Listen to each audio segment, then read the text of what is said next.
পোখরার আকাশে তখনও সন্ধ্যার আলো নামছে। মাঠ জুড়ে উত্তেজনার গুঞ্জন। ক্রিকেটে ভারত বাংলাদেশের চিরচেনা বৈরিতে যেখানে গল্পের শিরোনাম হয়, ঠিক সেখানেই ফুটবলের মঞ্চে নতুন এক অধ্যায় লিখে দিল বাংলাদেশের কিশোরীরা। অনূর্ধ্ব-19 নারী সাফ চ্যাম্পিয়নশিপে ভারতের বিপক্ষে 2-0 গোলে জয়। এটা শুধু একটা ম্যাচ জেতা নয়, এটা ছিল সাহস, আত্মবিশ্বাস আর স্বপ্নের ঘোষণা। সোমবার নেপালের পোখরায় মুখোমুখি হয় আসরের যৌথ চ্যাম্পিয়ন ভারত ও বাংলাদেশ। শুরু থেকেই লাল সবুজের মেয়েরা বুঝিয়ে দেয় তারা আজ গল্পের নায়ক হতে এসেছে।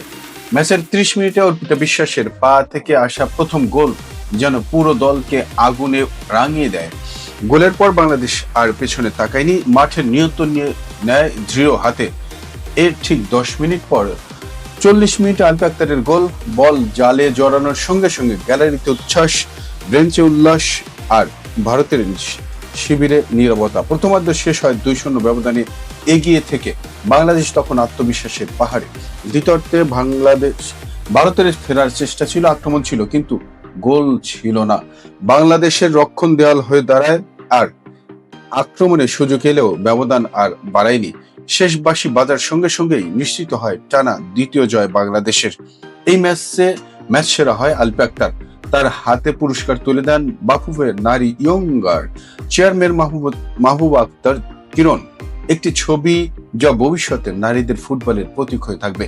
এর আগে প্রথম ম্যাচে ভুটানের বিপক্ষে 12-0 গোলের বিশাল জয় পেয়েছিল অর্পিতা বিশ্বাসরা। 2 ম্যাচে 2 জয়, পয়েন্ট 6। বাংলাদেশের এখন ফাইনালের পথে এক ধাপ নয়, যেন পুরো এক দৌড়ে এগিয়ে। ভারতের পয়েন্ট দাঁড়িয়েছে 3। এখন চোখ আরেক ম্যাচে। বিকেলে ভুটান ও স্বাগতিক নেপাল। ম্যাচ যদি ড্র হয় তাহলে মাঠে না নেমেই ফাইনাল নিশ্চিত হয়ে যাবে বাংলাদেশের।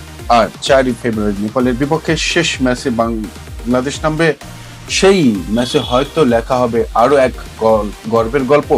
পোখরার মাঠে সেদিন শুধু 22 জন খেলায়নি, খেলবে লাল সবুজের স্বপ্ন, লড়াই আর ভবিষ্যৎ।